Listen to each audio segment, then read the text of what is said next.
forum, and we have public input from first. No, hold on, I should actually tell you what's been declined. We had a request from Helen Geary, the Friends of Lees Institute, to come and speak today around their seismic upgrading and restoration of the Lees Institute. That was declined based on the fact that that decision will be made as part of the LTP. She's been contacted, she's very happy apparently now, so all's good. But we do have Helen Moore and Tanya Billingsley from the Te Atatu Investments talking about the same item as Deputy Chair has just spoken to. So welcome, ladies.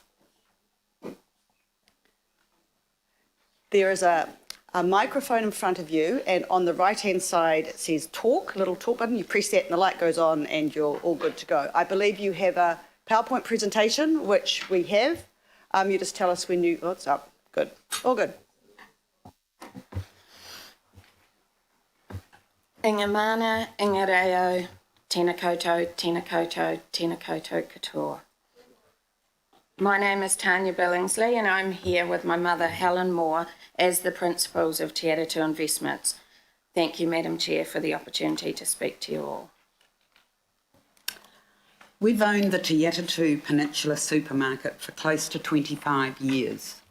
This is Te Atatu Peninsula, one road in, one road out, plenty of green reserves. 5 years ago, we completed a master plan exercise with our neighbours so we could interlink the three large central sites for a much better urban design in the central village for the community. Today, our community deserves a better supermarket. We know we need to do a major upgrade in the next 12 months. We need to solve the serious safety issue that happens on a daily basis. We have 3 to 5 large 18-wheeler trucks who currently follow the yellow lines, drive into a dead-end delivery lane, then reverse into the public supermarket car park before completing a multi-point turn and leaving. When trucks reverse, their only vision is via their 2 wing mirrors, about 20 square centimetres either side, like this. Thankfully, to date, there's been no fatalities. However, this is not safe in anybody's eyes, and we desperately need to find a solution.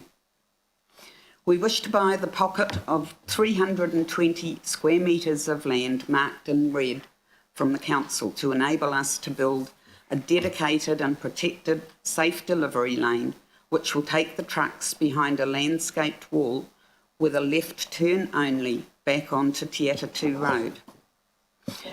Our proposed plan is not the cheapest for us. Our rental income will stay exactly the same, no matter which option we build. But our town planners and traffic engineers advise that this plan is the best and safest option for the community, and it requires the purchase of land from the council. This is our current store. Clearly it requires an upgrade to meet the burgeoning needs of the local community, and we have come to 3 options to deliver that solution.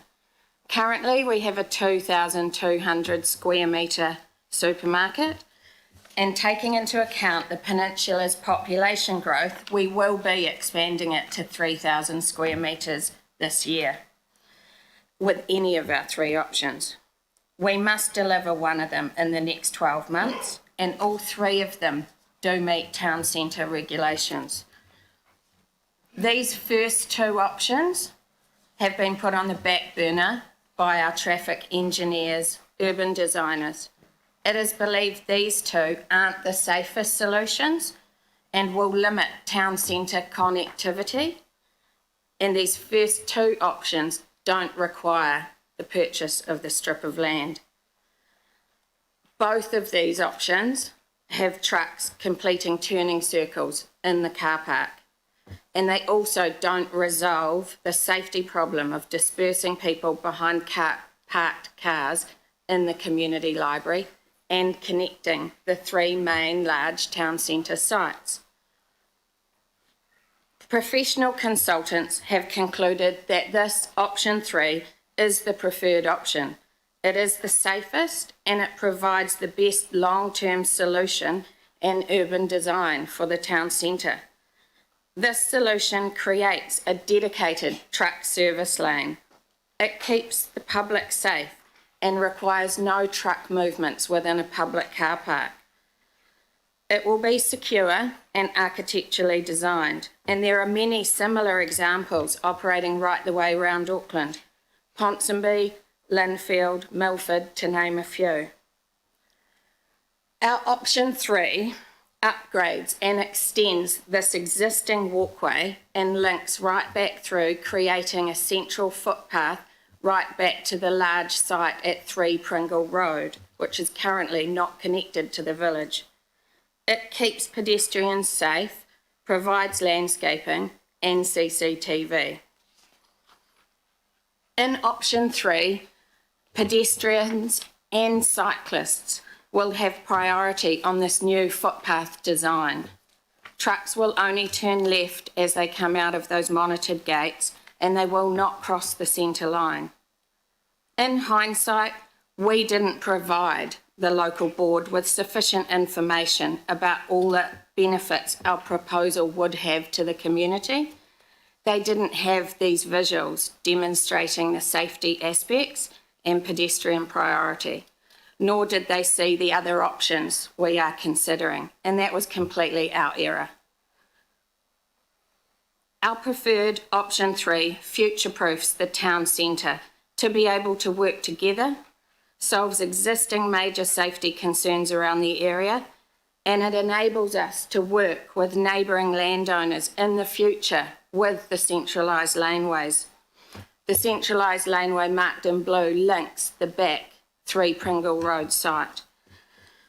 We need to expand and provide a better supermarket for the growing community in the next 12 months. We do have the other 2 options, which provide us with the same size building. However, we can see that they limit the much needed connection for the town centre. We would continue to have 18-wheeler trucks completing turning circles in the car park. This current major safety risk sits very uncomfortably with my mother and I. We hope that providing you with more information, you can understand how dangerous the current situation is. We ask that you choose to support my mother and I by voting to sell us the land, support us with our plans to improve and make the town centre a safer and more connected village that the local community deserves. Nō reira, tēnā koutou, tēnā koutou, tēnā koutou katoa. Kia ora, thank you for that. I now open for questions, and the first question I have is from Councillor Newman. Good morning, and thank you for your presentation. I have visited this particular supermarket before. I'm not a regular shopper because I'm from South Auckland, not West Auckland. But what I wanted to know, with respect to the 18-wheelers and the 12 smaller trucks that visit your site daily, what time of the day do you usually have those trucks? Are they throughout the day, first thing in the morning? At what point do you have this particular activity taking place? Thank you, Daniel. The manager at Countdown tells me they come generally between 9 and 3, although I believe the frozen food goods comes at about 6 o'clock at night. They want to avoid the one road in, one road out traffic jam too. And how long, do you have any idea, if you don't, that's fine, do you have any idea how long it takes to unload these trucks once they are at the supermarket? I've stood and watched them there, and generally 15 to 20 minutes because they are on a run through West Auckland to other supermarkets. Thank you, Councillor Fletcher. Well, thank you. I don't profess to be a specialist in supermarkets, but I do know that they are great sources of local employment. And my question, I really just want to get down to the core of what you're trying to do today. Firstly, are you willing, if there was a willingness by this council to sell you this, are you willing to pay commercial rate for that land? Absolutely. Okay. So what I have kind of taken from your presentation today is this proposed purchase of land. If that happens, there will be a dedicated one-way truck service lane and a dedicated 2.5 metre pedestrian cycleway. So in a nutshell, is that what we're talking about? Yeah, it's not a cycleway, it'll be cycle and pedestrian linking from Te Atatu Village between the community centre and our building back to 3 Pringle Road. If you see on a pointer here, and is that the pointer? Yeah, that big large site, these are the 3 big large sites in town, the main centre. They've all 3 large titles. That blue connection there is what we will, it currently only runs half the way. We will extend it and connect it back. So when whoever does what on the rear site, that will then enable them to be connected to the village as well. And will it improve safety? Like, people are often mindful that walkways and so forth at night can feel a bit unsafe. What will it do in terms of the connectivity and safety through there? We'll be providing CCTV and lighting on that walkway, and that walkway currently comes to a dead end and people walk out behind parked cars. So currently you've got a walkway that brings you off Te Atatu Road to your community centre car park, but it's a complete dead end with bollards on it, and if a kid rides along it, comes straight out behind a parked car. What we will do is create a path that takes them to the end, and it'll be a dead end by the 3 Pringle Road site, and that will then sit there until they decide to do something or sell. Someone develops it, then they've got something to connect themselves to the village, if that makes sense. Thank you, Councillor. Councillor Henderson. Thanks, Chair. Just looking at option 2 here, what effect would option 2 have on the amount of car parking on site available? Option Michael 2. Campbell. Yeah, Leo. Leo. We'll get Leo, our traffic engineer, to answer that, because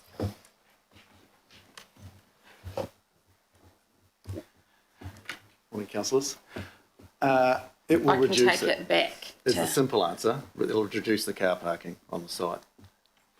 Which one are you looking want at, the two, Gunner Road or two? the... Option 2, yeah, I mean, that's obvious, but how much will it reduce it? From memory, that's option 1. I think it's, yeah. From memory, it was in the order of 20 to 30 car parks. It's that sort of order, yes. Thank you, and thank you for that information as well. Councillor Sayers. Thank you, Madam Chair. Thank you for your presentation. A couple of questions. I hope I can word these correctly, but I guess one's technical, one's to do with the current use and the neighbour. So technically, is it your understanding that the council officers have been working with you, are supportive of the sale? And wrapped up with that is a technical question in terms of, do you have to get a consent? So when you, if you want to do this and you get hold of the land, do you have to, because we're deciding about the sale of the land, nothing else, you know, it's up to the traffic engineering and others. So does that go through a consenting process and that has to be signed off? Yes, it's a substantial renovation, alteration, and we do need to apply for resource consent for it. Well, okay, thank you for that. And just the question about the current use and the neighbour, there could be concern going through people's mind, and it's gone through mine, in terms of the current use of that and the public and children or whoever's can use that piece of land at the moment. Could you just explain a little more clearly in your own words what losses, you talked about the benefits, but are there perceived losses there?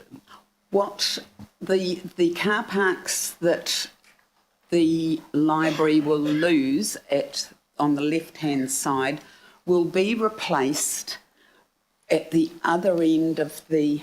Push that button. Which button? That button. Which will be replaced at the other end here, where at the moment there is a garden before a footpath, and the garden and footpath would be moved over. There's been discussions with people that have said to us, oh, we don't need those car parks. Why don't you put bike parks there? Well, we're happy to put what the local council would like up that end. Thank you, and thank you, Madam Chair. Right, thank you for Chair, that. can I hate to do this, but when you do it that side, we don't know what you're talking about on the other side. Good point, thank you, councillor. So could you just explain that once again, the car parks that would be potentially removed should this go ahead? At the left-hand side, They get recreated. they get recreated. On the other side? On the right-hand side. So what you're saying is no net loss of car parks? No net loss of car parks at the library. Great, thank And you. my question, Madam Chair, just for clarification, there could be, okay, car parks might remain the same, but the loss of that garden. Oh, yes. Right. So do people like that amenity value being lost? Is that a major? It's a garden. It serves, I guess, as a. Now, my urban designer will probably be able to answer that. What purposes do the gardens? Welcome, sir. Morena. So I'm Richard Knott, I'm the urban designer working on the team and also working with a couple of councillors here on other projects in Manurewa and Papakura. So that piece of garden there is actually part of a much wider reserve. So what we can't see off screen is a large reserve area. So I actually think that the benefit that specific piece of land that will be lost the garden, that I don't think that loss is actually going to be really appreciable in the whole scheme of things. And I think it's certainly vastly outweighed by the significant improvement in connection, because at the moment that dedicated pedestrian cycle route between the library and community centre building and the site is only the wide blue piece we're seeing on screen. Yeah, shall I? Yeah, that one. Yeah, so it only comes, oh goodness, sorry. It only comes as far back as the back of the community centre building. And so on the other screen, it only comes as far back as there. And what surprised me when I undertook my site visit was I wandered down here and then all of a sudden I was walking between parked cars and had to wander over a planting bed here to get to the large site at the rear. So what this option does is immediately provide a dedicated route and a safe route for people using that as far as the boundary of the site at the back. So to here rather than to here, which of course then improves safety. So there's a significant safety and connectivity improvement by providing that and by sort of rejigging the car park slightly just by shifting those across. I suppose supplementary to that, there is planting. I saw planting on the plans. Is that correct? Are you doing planting on the walkway? Yes. Yeah, do you know that? Yeah.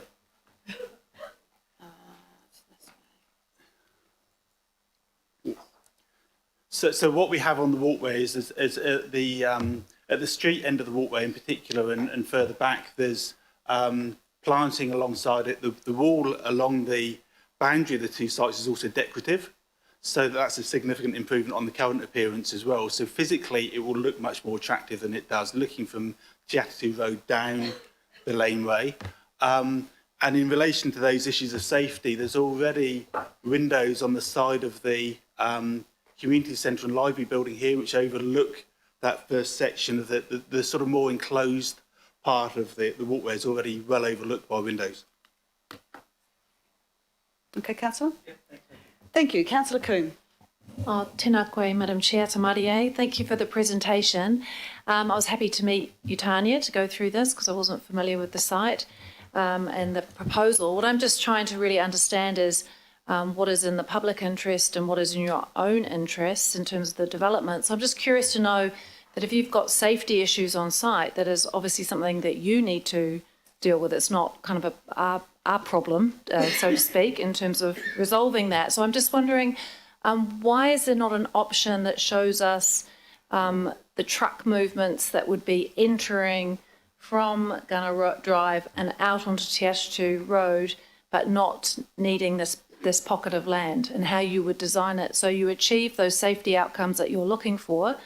So that, I'd like to know that. And also, in terms of the new laneway, that connection, which it does look like an improvement, but it does seem that a chunk of it is not actually best practice in terms of a shared path. It reduces to a width that isn't a shared path. So what would be the design options that you would achieve both of those outcomes?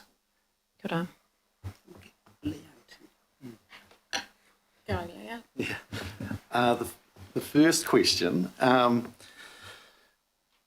putting it, what I'm assuming is you're coming off Gunner onto Te Atu, sort of in the, I suppose, the motorway side of the site, so therefore you wouldn't be able to go into the loading bay.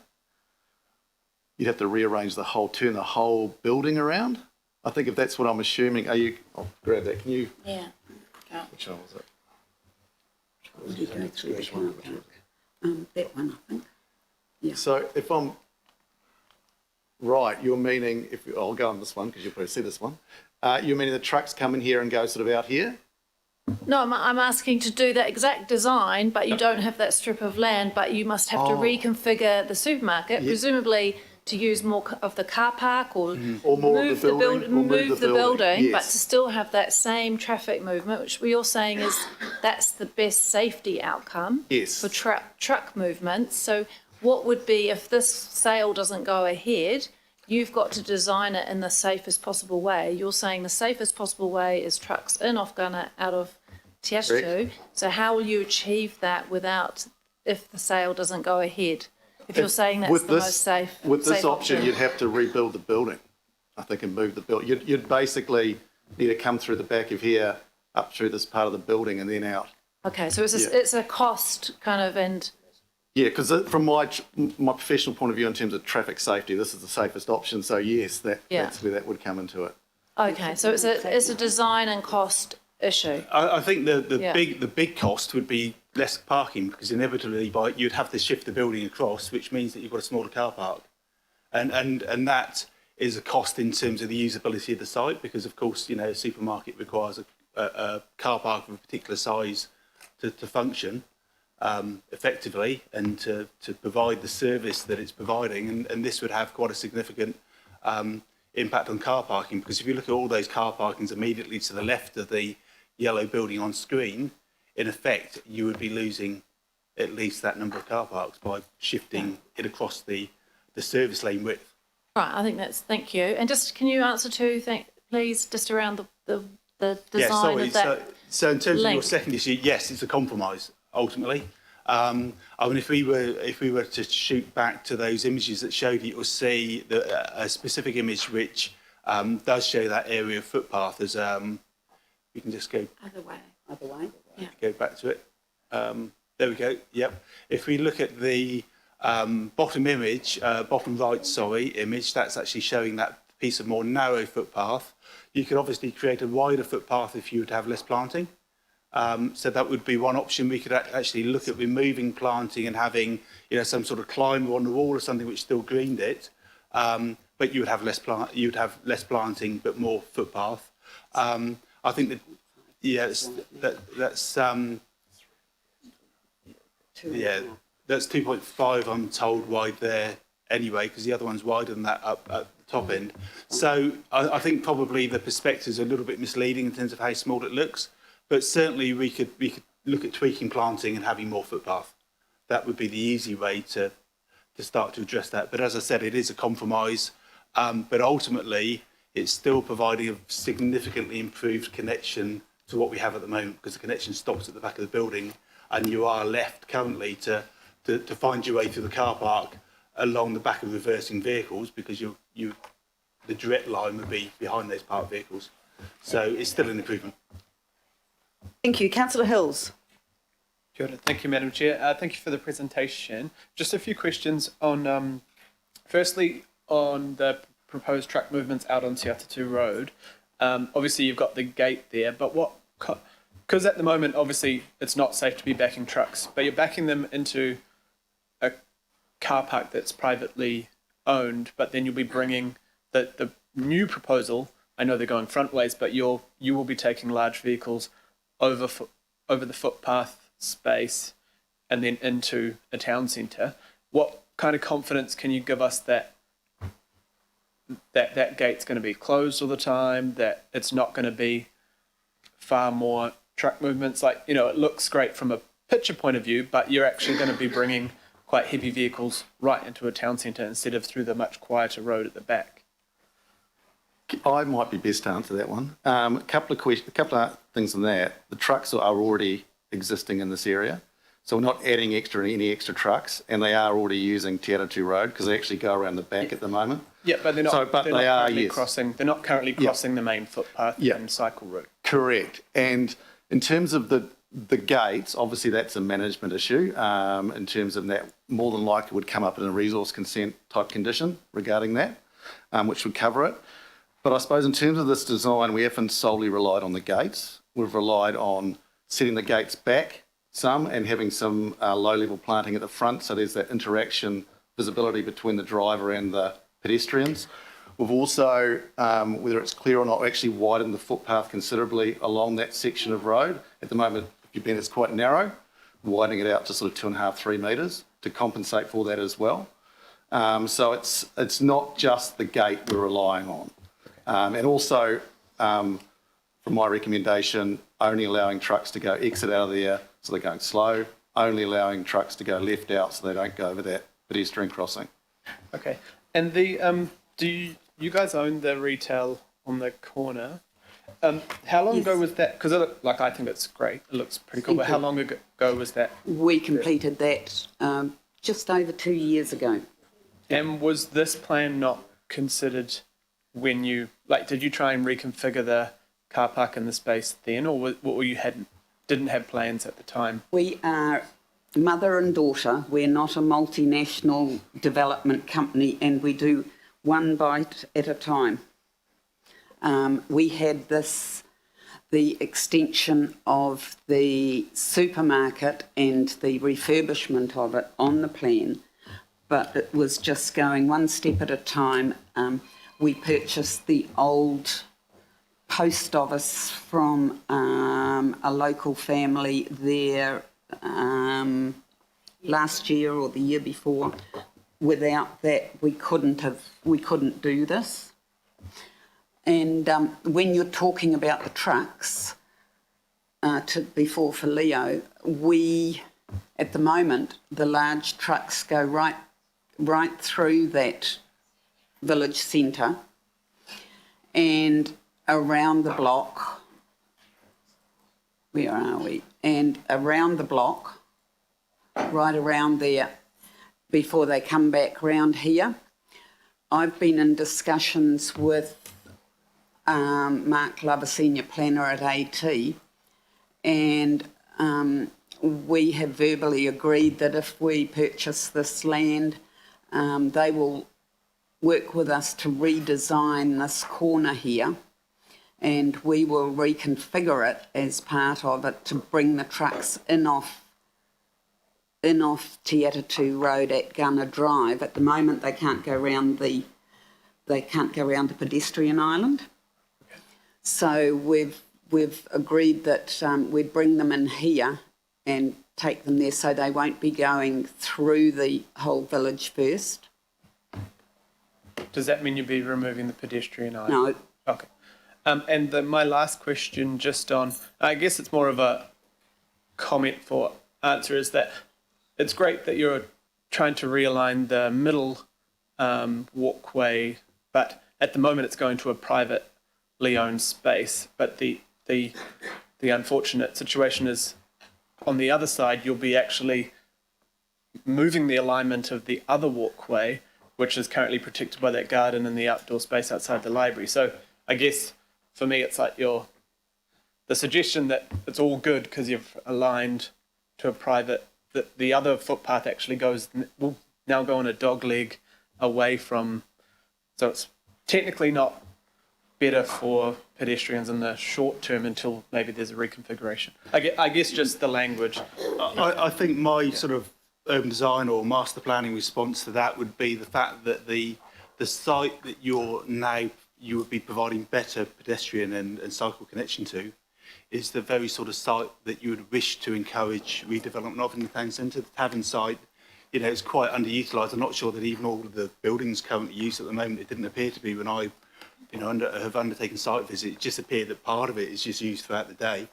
And I think, you know, that's probably the sort of site that you would really want to do everything you can to encourage redevelopment of. And I think providing better access through between the supermarket and the community centre is just one step in that direction. No, that's fine. I guess my point was you're asking us to make a decision on the now, and that's to a private site. We're actually kind of making things a bit worse on the other side for pedestrians to the current public access. Yeah, that's just my comment. Yeah, I was just saying it's a balance. Yeah, thank you. Ultimately. Thank you, Councillor Cooper. Most of my questions have been answered, but the only one that's left is around the cycling provision, because with your graphic on slide 6, given one is that first you'd be taking away car parks, and I wondered if there's been any public consultation about taking away car parks on this graphic, and then the next one is that if that is for cycling, it doesn't sort of connect up to anything. So I just wondered how useful that is when you say you're providing for cycling, because it's knowing the area quite well. It sort of spills out onto Gunner Drive on the footpath, and then it could be quite dangerous. So that's what I'm when you're saying providing for cycling, and giving them priority, I don't from that graphic understand how that is provided, and also the fact that the footpath narrows, so then it's difficult for pedestrians and cyclists, because the national standard I think is 2.5 metres, and you've a couple of pinch points there at the driveways, they're not 2.5 metres. I'll comment on that. The wider footpath on Te Atatu is not meant to be for cyclists. It's a wider footpath. Okay, so then how do you, when it says on the slide, giving pedestrians and cyclists priority, how is cycling provided for there when there's... Yeah, I think it should be gives pedestrians priority. Yeah, because it's not, that's Correct. what I was trying to understand. Yeah. There's nothing for cyclists there. Thanks. Correct. Thank you, Councillor. Member Taiperi. Tēnā koe, Madam Chair, kanui te mihi ki a koutou I tēnei wā. I thought I saw in the information we have, but I can't find it. So this is supposed to consider about disposal of property, but what's the view that you have about easement or licence to occupy?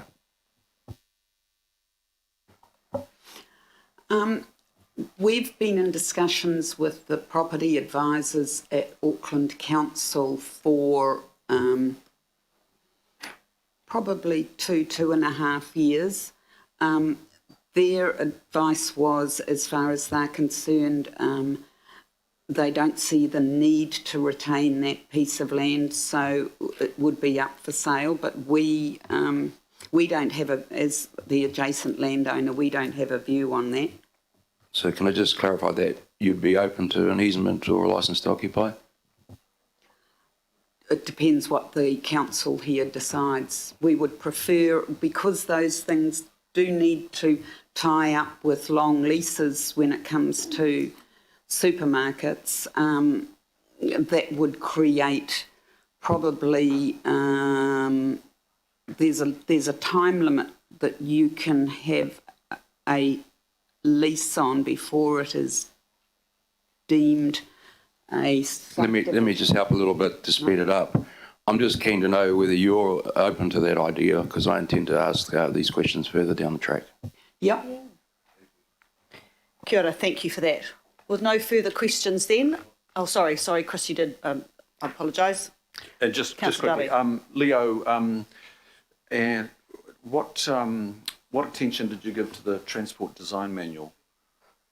I give all attention to that, basically, and Auckland Transport's own design manuals in terms of the design.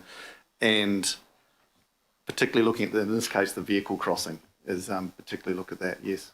So that vehicle crossing for the commercial vehicles coming out and turning left, I couldn't quite see that being consistent. Are you saying that that is consistent with the technical documents that are contained within the Transport Design Manual? The new design manual has the footpath as being a straight and doesn't go up and down like some crossings used to do. So, and that's what the intention is here, with the indents just at the curb. So because it's a large vehicle, it needs to be designed specifically, but the detail of it is in accordance with that, yes. Okay. And Richard, as an urban designer, you would have conferred with your equals on the Auckland Council side. What was their feedback? Yeah, we've had pre-application meetings with them. To be fair, the focus of a lot of that discussion has been other matters, not the link and not the land that's required for that. But I can't remember whether they specifically said anything supportive of it, but certainly they didn't have any concerns about the improved link. And I think probably since we had that pre-application meeting, the design of that area has been has evolved, and we've got a lot more detail now than that last meeting as well anyway. So it wasn't a major issue for them in relation to that particular link. Okay, and look, very quickly, Leo, back to you. Currently, the outcome is 4 entrances, it's actually 3 entrances, exits, and the 4th one is an exit. Correct. And it's 7 lanes all up. It's one business with 7 lanes of access. It's quite a lot. Excuse me, Chris. The shops on the corner, which we also built, one of those entrances is on the title that belongs to the corner shops. They are separate titles. Okay. Okay. Yeah, you're considering the whole. Yeah, I'm considering the whole lot. Okay, good, thanks. Thank you. Councillor Filipaina, last question. Yeah, and sorry, Chair, I was just, and I'm not going to obviously mention the report because it's confidential, but question to you, I think it's Leo? Yeah, a question to you. What discussions have you had with Auckland Transport in regards to what you have brought to us? You've mentioned safety issues, you mentioned, hey, look, this is the best way forward. What discussions have you had with Auckland Transport around the work that you've done? We also, with the pre-app, they were involved in that as well as Auckland Council traffic engineers. A synopsis of that is they recognise the positive generally, but they obviously this is going to go through detailed design and through a consent process further. They wanted to look at this in detail, which would follow. Thank you. Kia ora. Kia ora, thank you. Well, I just want to thank you all for presenting today. You can tell by the number of questions there's a lot of interest, and I think it's important for my colleagues to ask those questions and to hear the answers before we discuss it later today. So to Richard, Leo, Helen and Tanya, thank you very much. I'd like to move a vote of thanks to have a seconder. Thank you, Councillor Dalton. Oh, sorry. All those in favour say aye. Aye. Against? Carried. Thank you very much. We have one more public